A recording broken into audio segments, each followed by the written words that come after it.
One of my favorite trails here. We're Pinehurst, North Carolina here. I got to get up real early.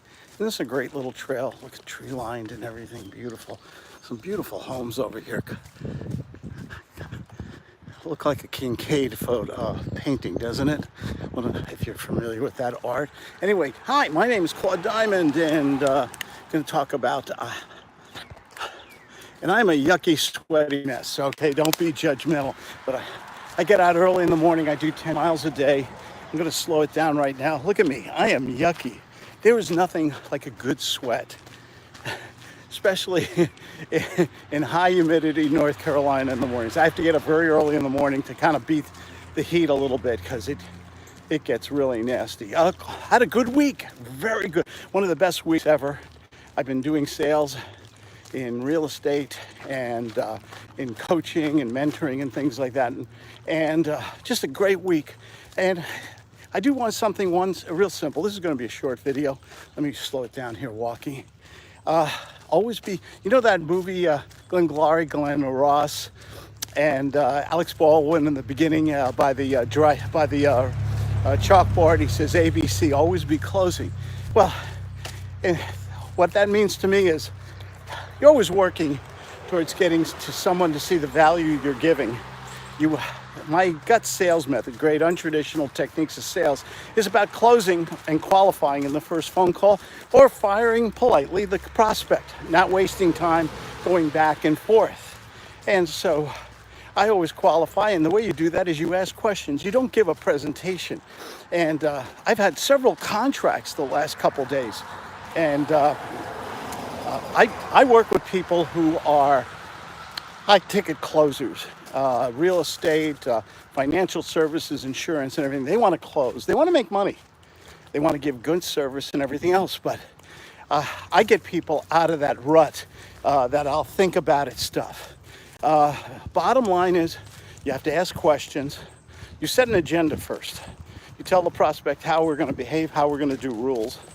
Okay, you say, hey, I want to see if I can help you here. Can I have your permission? Permissions are important. Can I have your permission to ask a couple questions? This trail, let me just turn this around here for a second. Isn't this beautiful? Just a nice little dirt trail. Oh, I am so glad I have my water bottle. I freeze a bottle of water every night before I go to bed.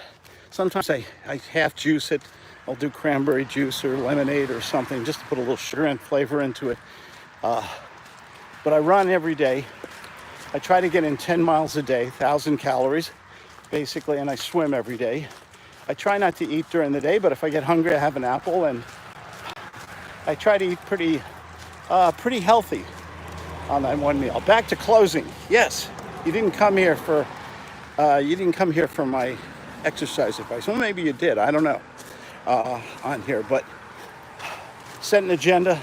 Ask permission. Hey, can I ask you a few questions? I have a few ideas. Maybe I can help you with your problem, your issues.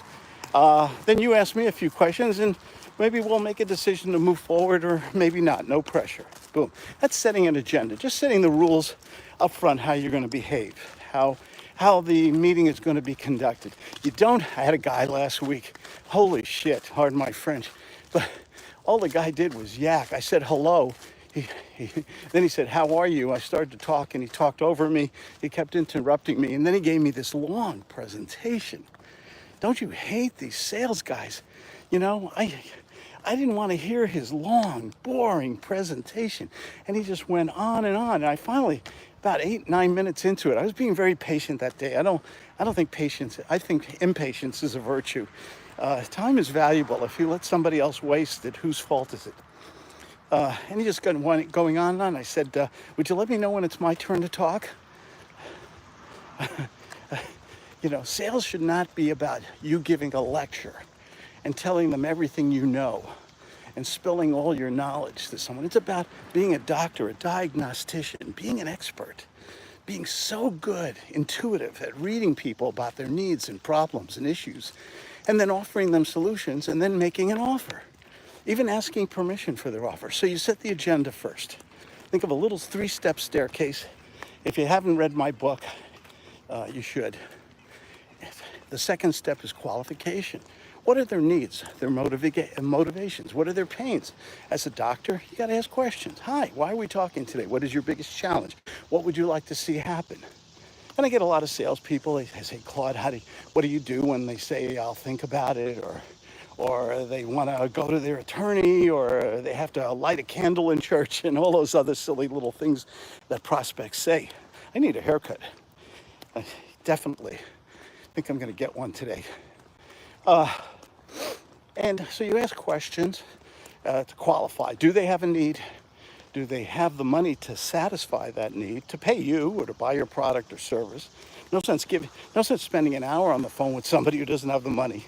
Do they have the authority to make a decision? How many of us have given the wrong presentations to the wrong person or to the person? I've given $1 million presentations. I am not perfect, to people who don't have two nickels to rub together. Okay, we call that practice, by the way. As long as you know it, when should you qualify someone for money? About the first 3 minutes, basically. I even give my students, my mentees, I give them a 3-minute timer, one of those little egg timers. So you need to qualify them for money, authority, time frame. Do they want their problem solved today, next week, or next year, or never? Do they have the character? Can they character to make a commitment and keep it? So these are the qualification. And then you go into the third step, which is called close. Okay, and you basically ask a hypothetical. Hey, Mr. and Mrs. Prospect, if you found a solution to your problem that would solve this issue and work within your budget and give you exactly what you're looking for, you wouldn't take an action right away, would you? Now, I talked about this in the video I did yesterday. It was a really good one, so you might want to watch it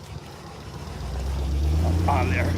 And so you wait for the answer. A lot of times they say yes. Sometimes they say no, meaning they change the subject. They do something we call an obfuscation, which is just a $10 word, maybe 20 with inflation. But they basically don't want to answer your question because it's embarrassing. They don't have the money or the authority, or they feel trapped or something. It's the art of the conversation. If they say yes, by the way, Easton, hi, I'm sorry, I didn't acknowledge you guys. Ando Advisor. Boy, you got to change that. Hi, bro, said hi. Hello. Hi, everybody. Thanks for joining me.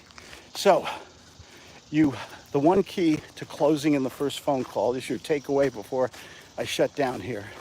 I'm going to my health club. I've got in my mileage, and now I'm going to swim some laps for about 30 minutes or so, and then take a nice sauna, and then it's off to work. Have a ton of appointments today. It's a busy day, and I love being busy. I like being busy. I like helping people. I like having a prosperous business. I don't apologize for that. Look at me. I'm all schwitzy. You basically say to them, Mr. and Mrs. Prospect, I have made a decision. It's okay for you to fire me or disagree with me, but I've made a decision. I'd like to work with you and help you solve that problem. Can I have your permission? Can I make you an offer? See, I'm always asking permissions. Permissions are very important because they can't get mad at you if they said it's okay. So you see there's a lot of logic. So I work with people who sell expensive products. I work with a lot of coaches on it, and it really helps. Yeah, it really helps them so that they're not wasting time. Good morning. Good morning. Look at this. Let me show you this one more time here. Such a pretty community. Look at that. It's all tree lined. It's all nice and clean. All the utilities are underground. This is what you look for my real estate investing friends. Isn't this beautiful? Solar, hi. Okay. So bottom line, set an agenda, get permissions, set the standard of how you're going to do business. Can I ask you a few questions? Qualify them, find their needs, their greeds, their motivations, their pains, their issues. If they have no pain, give them a score, 1 through 10. If they're below a 5, then you got to work on it. If you can't get their pain over 5, you fire them. You don't have to work with everybody. You shouldn't. If you act like a beggar, they're going to treat you like one. If you're going to, don't act like a street person and beg with a little sign, I need money, and stuff like that. You gotta have an air of authority. You gotta demand respect in sales. You've got to be the doctor who will remove pain. That is the key to $1 million selling. So set an agenda, qualify the prospect, and then close. And this system is a question-based system that I developed. I learned it from my mentor. It changed my life. If in one phone call, sometimes two, never three. I fire people right up front. I get commitments very early, contracts, upfront appointments, all the time. I don't waste time. What's the difference between a millionaire and someone just struggling? They know they're not going to live forever. They know that they want a certain quality of life. Yes, financial quality of life. Does money make, somebody once said to me, money makes a good man better and a bad man worse. Money makes your life, it removes the headaches and hassles of your life. Okay, and it's nice to go to bed and know that your bills are paid, you don't owe anybody any money, that you have security, that you can take care of your responsibilities with family and friends, and you can live where you want to live. I never take vacations. I just live where I want to live. And that's all because I know how to give good phone. It's all about sales. Sales is the $1 million skill. I don't care what business you're in and how many gurus and seminars and firewalks you go to and all that other guru bullshit. The bottom line is, can you give good phone? Can you persuade another person that your product or service has value, tremendous value? Okay, you do business honestly and ethically, which I know you guys all do. Okay, but you're doing too much time-wasting busy work. Somebody says to you, I'll think about it. You tell them, no, you're not allowed to think about it. It's over. Because when people tell me that, they're just being polite. Now, so let's just say it's over. Well, I don't want it to be over. Well, what do we need to do to solve this problem? It's not about the money, is it? Then go back to your core issues. I'm at my health club here, and thanks for letting me spout off here and cool down with you. Go out there, exercise, enjoy your summer, be safe, and give good phone. Speak to 5 people today. Okay, I don't care if they're the Walmart greeter. I always say that. Okay, speak to people today. Ask questions. Be the doctor. Don't give a cheesy presentation. Oh my God, there's so many bad salespeople out there, and they go through all this time and trouble and motions and everything, and they never go to the bank. Nobody deserves. I always end all my videos like this. My name is Claude Diamond. Go to my webpage, read my books. If you can't afford it, call me. I'll give it to you for free, for God's sake. And learn how to give good phone. Life is short. You learn how to persuade another person with your products or service, and you will live happily ever after. Nobody deserves success more than you good people. When are coming back online? I don't know I don't know what you mean by that. But I'm online right now. Hey, have a good day, everybody. Take care. Thanks for the thumbs up and all that. Don't you hate when these guys beg? Oh, give me a thumbs up, subscribe, and everything. That is so. Oh God, I'm triggering myself here. Listen, take care. I like doing these live things once in a while during my morning exercise and sharing with you how to close, how to qualify, how to go to the bank. Take care. Bye-bye.